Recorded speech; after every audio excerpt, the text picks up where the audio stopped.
J'espère que vous allez bien, bienvenue sur ma chaîne YouTube. Ça fait hyper longtemps que j'ai pas fait de vidéo sur ma chaîne, mais là je m'étais dit maintenant qu'on a un nouveau décor, un nouvel appartement et puis de bonnes conditions pour pouvoir faire des vidéos, je me dis bon allez, maintenant on s'y remet, c'est parti. Donc du coup je vous retrouve aujourd'hui pour un What I Eat in a Day. Je sais que ça peut intéresser beaucoup de personnes parce que de jour en jour je reçois des messages, que ce soit sur TikTok ou sur Instagram, pour me demander ce que j'ai l'habitude de manger du coup en fonction de mon endométriose. Donc en fait bien sûr j'ai enlevé beaucoup de choses dans mon alimentation par rapport à l'endométriose, par exemple l'alcool, la viande rouge, tout ce qui est produits laitiers, etc.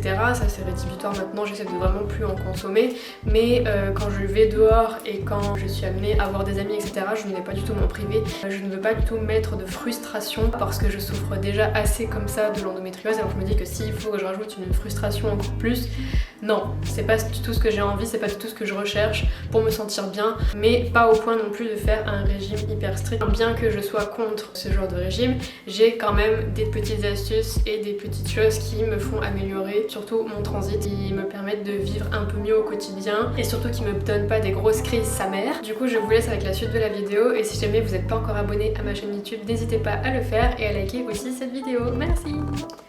On commence bien évidemment par le petit déj. Alors je vous avoue que j'aime bien varier les petits déj, mais là cette fois-ci j'avais envie de me faire un bol de fromage blanc à l'avoine que j'achète de la marque Alpro avec un petit peu de fruits rouges surgelés parce que je trouve ça plus pratique d'acheter surgelé que frais, forcément ça se conserve plus longtemps. Puis je viens y rajouter un petit peu de muesli comme ceci. Bon ok, on se l'accorde, c'est du muesli au chocolat qui a l'air hyper méga sucré, mais il fallait que je le finisse et j'aime bien changer du muesli et de flocons d'avoine pour éviter de me lasser. Puis le mélange chocolat fruits rouges, mon dieu qu'est-ce que c'est bon. Je prends ma petite tasse Belgique, je prends un thé Pagès saveur mangue abricot que j'aime beaucoup, que j'ai reçu récemment. Puis voilà pour mon petit déj. En général, ce genre de petit déj, ça me tient vraiment tout au long de la matinée, ça dépend l'heure où je le prends et puis ça me permet de tenir jusqu'à peut-être 11h30, midi. C'est super bon et en tout cas moi ça me donne pas mal au ventre, donc voilà.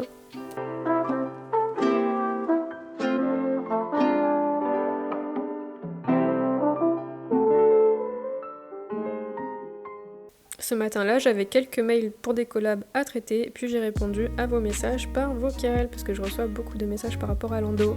Puis après m'être préparé, on passe au repas du midi déjà. Alors pour le coup, j'avais envie de me faire des avocados toast. C'est une recette que j'ai l'habitude de faire le midi, mais vraiment au moins 2 fois par semaine, sans déconner. Au fil des années, j'ai développé une passion pour les avocados toast. Non mais je vous jure, c'est incroyable. Pour les avocados toast, je fais mon guacamole maison avec un avocat entier et un demi-citron que je viens écraser. Et je mets une tonne vraiment de citron parce que j'adore ça. J'aime tellement ça que je viens finir le citron avec la fourchette carrément, puis ensuite je viens former une pâte à guacamole. Je pense que je vous apprends rien à ce niveau-là. Je prends une assiette qui vient de chez Casa que j'aime beaucoup trop et je prends du pain de seigle. Bon par contre ne me demandez pas pourquoi les tranches de pain sont différentes, je pense que j'ai dû me tromper au niveau de la marque, mais ça reste quand même du pain de seigle, juste un qui est un peu plus rassis que l'autre, comme vous pouvez voir. J'étale du coup mon guacamole sur mes tranches de pain de seigle, pour ensuite y ajouter mes petits toppings. En topping, j'ai choisi de mettre cette fois-ci des crevettes, mais j'aime bien changer, ça dépend. Des fois je mets du thon, des fois je mets rien du tout. Là j'avais envie de petites crevettes. Le meilleur ça reste avec du saumon, mais c'est quand même un petit peu plus cher. Je viens y rajouter ensuite un mélange de fruits secs à salade que j'aime beaucoup, que j'achète à Leclerc. Et puis je viens y rajouter ensuite des graines de chia pour toujours plus de graines. Mais je kiffe les petites graines. Et pour finir, je viens y rajouter une huile vierge de pépins de courge que j'ai découvert récemment et que je trouve vraiment très bonne. Ça permet de changer un peu de l'huile d'olive. Et puis c'est trop bon. Et voilà pour mon repas du midi. Franchement là je suis en train de le regarder et ça me donne extrêmement faim. J'aime tellement ça que je pourrais en manger tous les jours. Le midi j'adore manger avec un petit fond de télé et j'aime trop regarder YouTube. Là je regardais une vidéo de la chaîne YouTube de Silent Jill que j'aime beaucoup.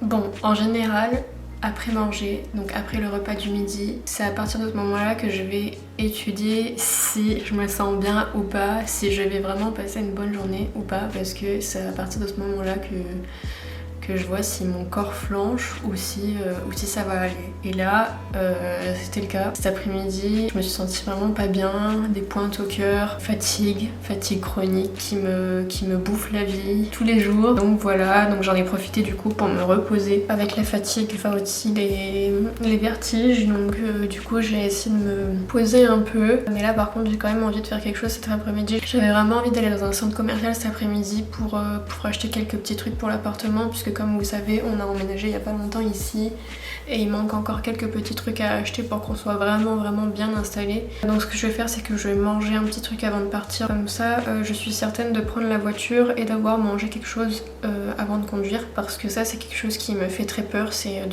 d'être mal au moment où je suis sur la route. Pourtant c'est pas très loin, c'est un 5 minutes, mais on ne sait jamais, vaut mieux être prévoyant, je préfère manger quelque chose avant de partir.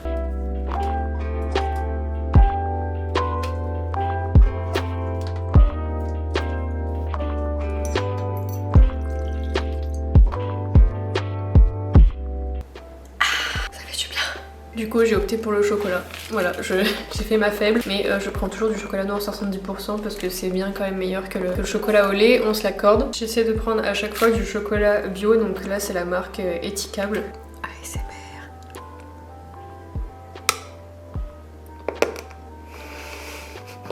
A few moments later.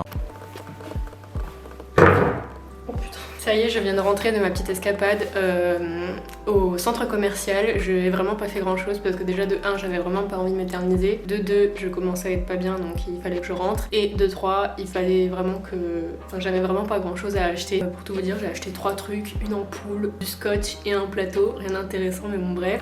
Je ne pouvais pas partir sans évidemment mon chai latte, c'était prévu que je reparte avec un chai. Par contre je suis un peu deg parce que déjà chez Starbucks ils m'ont pas respecté, ils m'ont donné un gobelet sans logo, et de 2 en fait d'habitude je le prends après à manger, sauf qu'ils ont fermé à Cap 3000, j'ai pas compris, donc du coup j'ai été obligée de le prendre à Starbucks, et à Starbucks il est beaucoup plus cher et il est beaucoup plus sucré, donc voilà. Mais bon c'est pas grave, on s'adapte, c'est un chai, ça reste un chai, il me le fallait, j'en avais besoin parce que c'est devenu une drogue. Il y a vraiment un souci avec le chai là en ce moment, c'est que je me rends compte que j'ai vraiment besoin de ma dose journalière de chai latte, sinon je suis pas bien. Je me rends compte qu'il m'en faut au moins un par semaine, sinon je suis pas bien, et ça c'est vraiment un problème.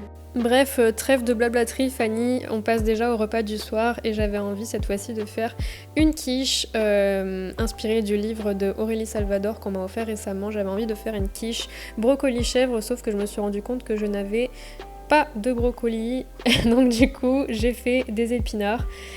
La quiche épinard chèvre c'est tout aussi bon, et puis là j'avais des épinards frais donc je me suis dit allez pourquoi pas. Donc bon là je vous apprends rien, je suis en train de rincer les épinards que je vais après essorer.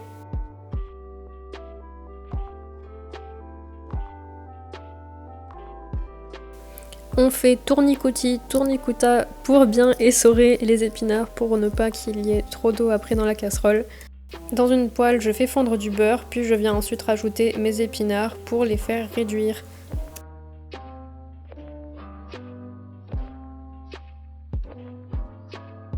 Je prends ma poêle Tefal qu'on peut utiliser en guise de plat à tarte, que je trouve vraiment très pratique, puis j'ai pris une pâte brisée sans gluten que j'avais jamais testée. Et pour le coup la pâte est vraiment super bonne, je m'attendais pas à ce que le sans gluten soit aussi bon au final. Et sans vouloir me vanter aussi, la quiche était plutôt réussie, donc je vous conseille de la refaire. On fait des petits trous avec la fourchette, je trouve ça hyper satisfaisant de regarder ça. Puis je viens rajouter du chèvre soignon. Bon d'accord, toujours industriel, mais je trouve que Soignon c'est vraiment le meilleur des chèvres qu'on peut trouver en supermarché, je trouve que c'est celui qui a le plus de goût. Je viens déposer mes petits morceaux de chèvre au fond de la pâte à tarte. Et ensuite je prépare la préparation pour la quiche, je viens mettre 4 œufs avec une brique de crème de soja, j'ai totalement remplacé tout ce qui est laitage par du coup le soja.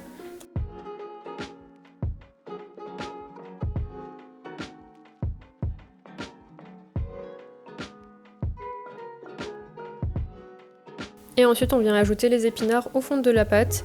Je vous avoue que j'ai mis la totalité des épinards du sachet, donc les 400 grammes, parce que bon les épinards ça réduit vite et ça fait pas beaucoup de quantité au final quand c'est réduit. J'aplatis pour que ça soit totalement imbibé, je rajoute un petit peu d'emmental et ensuite je viens mettre un petit peu d'herbe de Provence parce que j'aime bien, ça apporte un petit goût du sud. Et on met au four pendant 35 à 40 minutes.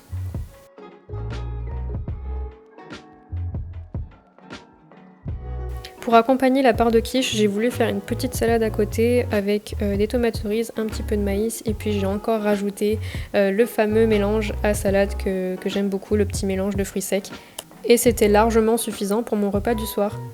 Voilà les amis, c'est ici que je vous quitte. J'espère que ce type de vidéo vous aura plu. N'hésitez pas à m'en faire part dans les commentaires si vous souhaitez un peu plus souvent ce genre de contenu. Je vous fais des bisous et je vous dis à très bientôt dans une prochaine vidéo.